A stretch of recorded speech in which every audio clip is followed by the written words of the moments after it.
What's up, everyone? Draco Joker here.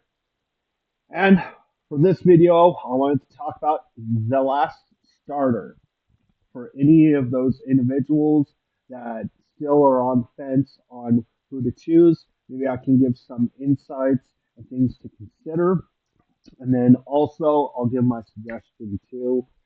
Uh, so today, we're going to be talking about Lady Xoc. She is a Slayer. She's Strength Affinity and Chaos Allegiance.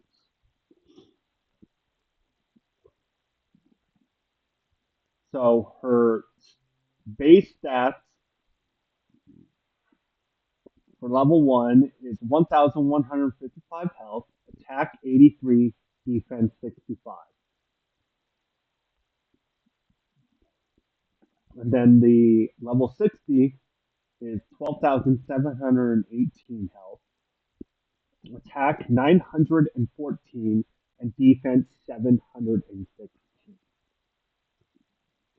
And then these bottom stats stay the same no matter what the level is. So her abilities. So you can see she does bleed. So let's go to bleed real quick. This is Raven Pyros' website, and it's probably honestly the one I use the most. I believe it has probably the most stuff while also being the most user friendly. Like it's just easier to get around, click on things, on and so forth. I'm not saying any of the other ones are bad. I just, at least for me, I just keep coming back to his website. So with bleeds, inflicts 1% of max HP damage at the start of the hero's turn.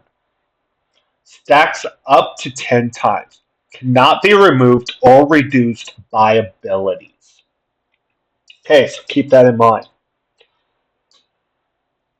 Bloodletting. Attack one enemy with a 35% chance to place one stack of bleed on the target.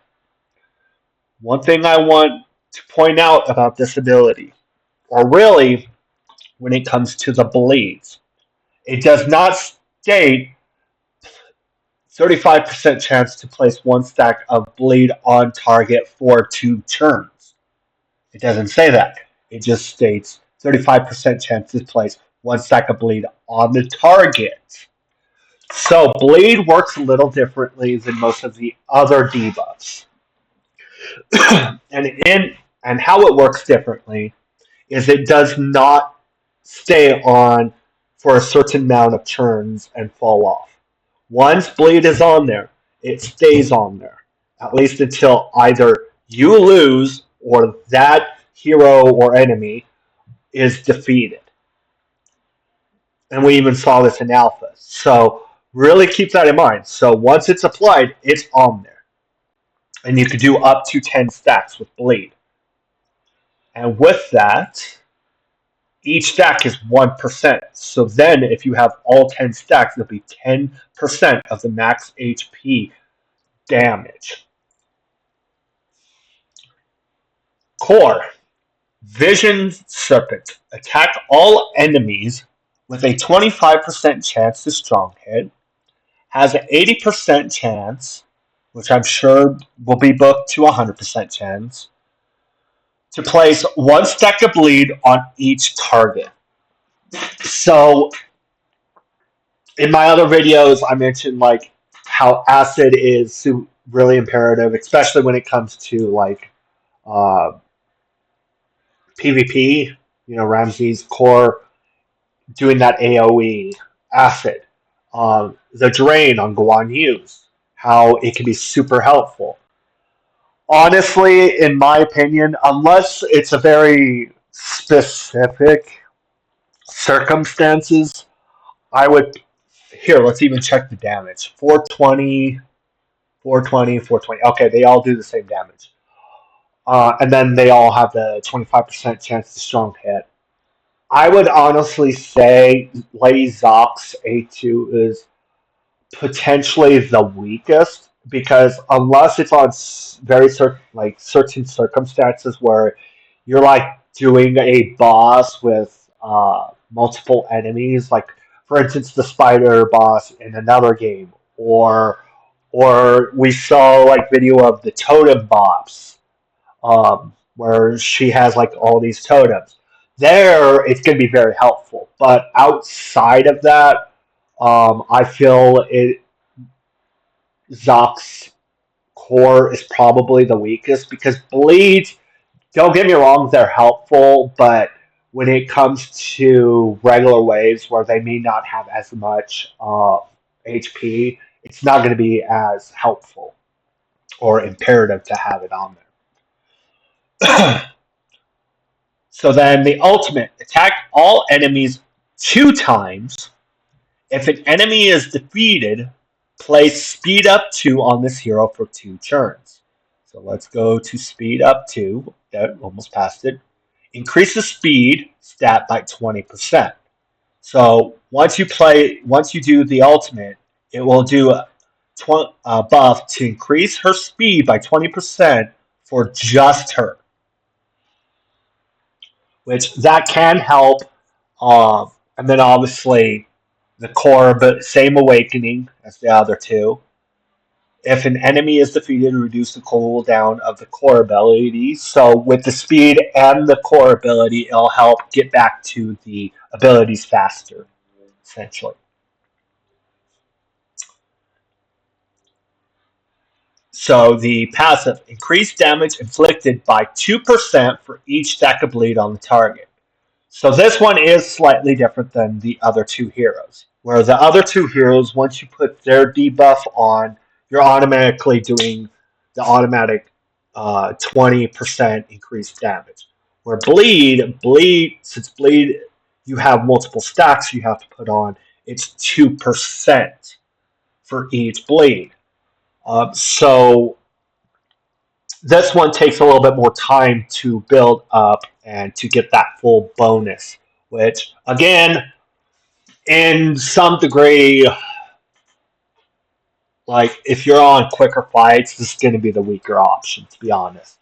Uh, where if you're on longer fights, it's going to be technically equal compared to the other two. Divinity Generator. Gain 80 divinity when fighting an enemy. Imprint. It's going to be the same as the passive, but half. So it's inflict 1% for each stack of damages inflicted. Increases damage inflicted by 1% for each stack of bleed on the target. Sorry about that. And then leader bonus, 20% attack on all battles like the other two. And then Ascension and Awakening, which is, I believe, the same as the other two. The one thing I do want to state with bleed. So in Alpha Wave 3, before I used the imprint that helped me get the winning amount on Fafnir, the damage I did before I did any bleeds, I was doing, I want to say, about 15 million, roughly. Where then once I placed the bleeds, once I did bleeds, uh, before I did the imprint that helped me get the amount I got, but just the bleeds itself, I ended up getting in the area of, I want to say it was like 120, 130 million or something like that. So having blades made a difference of anything from 105 to 115 million damage on a boss. So when it comes to the acid and the bleed, and even probably the increased damage from the drain, honestly, when it comes to the debuff, especially boss focusing wise, bleed will be the best one. And honestly, in my opinion, that's hands down. Because I even tried in alpha, unless something ends up changing, because everything is subject to change. Uh, with I even tried like acid on Fafnir, which it obviously didn't do as much. It was 5% compared to the 10% when you get full stacks of bleed. Um, So like I tried multiple things. Blades. At least on boss long fights, debuff wise, I don't think I'll have to look again, but I don't think there's a debuff that does as much damage as Blade, especially in a boss long fight instance. Um, with that being said, if you're wanting to focus on bosses, so let's say because Ramsey, as I said, is PvP focused. If you're not, like, I'll do PvP like in the ways I need to or have to, but outside of that, not my priority. Guan Yu, let's say you don't need that drain or don't need it that much. Like it's not as big of a gain because of let's say your minigame hero or whatever. Or if you want to be boss priority, if boss priority is important to you, I would then strongly suggest Zoc as your choice for a starter. Personally, Lady Xoc will be my starter. I did do Ramses in Alpha Wave 2. I did Guan Yu in Alpha Wave 3. And I'm going to start with early access with Lady Xoc. There's a couple factors why. Um, Guan Yu, the reason why I'm not doing Guan Yu, because I know a lot of people might be doing Guan Yu, is that 5%. It's not as imperative or as important because with Blade you're doing 10% each time on the enemy's turn.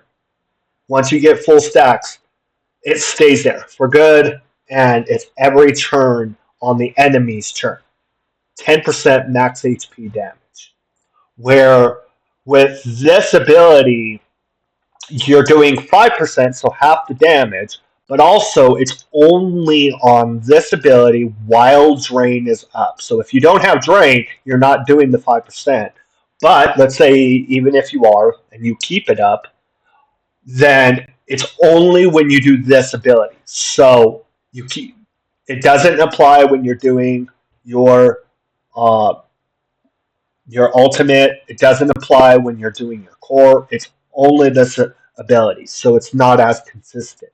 Where the bleed's damage for that 10% max HP will be consistent. And as we read, abilities can't lower the stacks of bleed, at least as of right now, and bleed doesn't drop off. So you're consistently getting that damage, no matter what.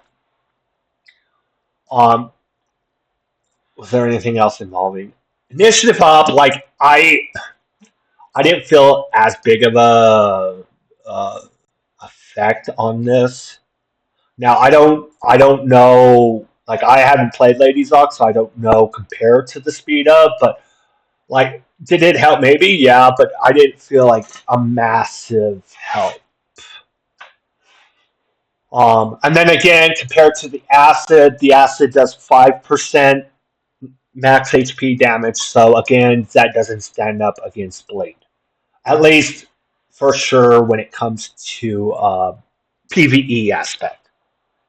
There are instances in PvP aspect may would be I would actually say acid would be better when it comes to PvP aspect than bleed generally. But if you're focusing on bosses within PvE, I personally feel bleed is the better choice. Uh, and then why I'm choosing Lady Zoc is because obviously, you know, I'm the destroyer, so I'm going to have a leaning towards bosses, but also I'm starting with Heimdall, which Heimdall I get more defensive, benefits. I get the shield, the intercept. There's a few. There's the what's it called? Essentially the counterattack. Uh, so I have a little bit more defensive, and then we're also getting a Soul Day, which will provide some healing. Which a Soul Day's passive um, is that essentially she heals the team whenever a defender gets attacked, and I have Heimdall, which is a defender.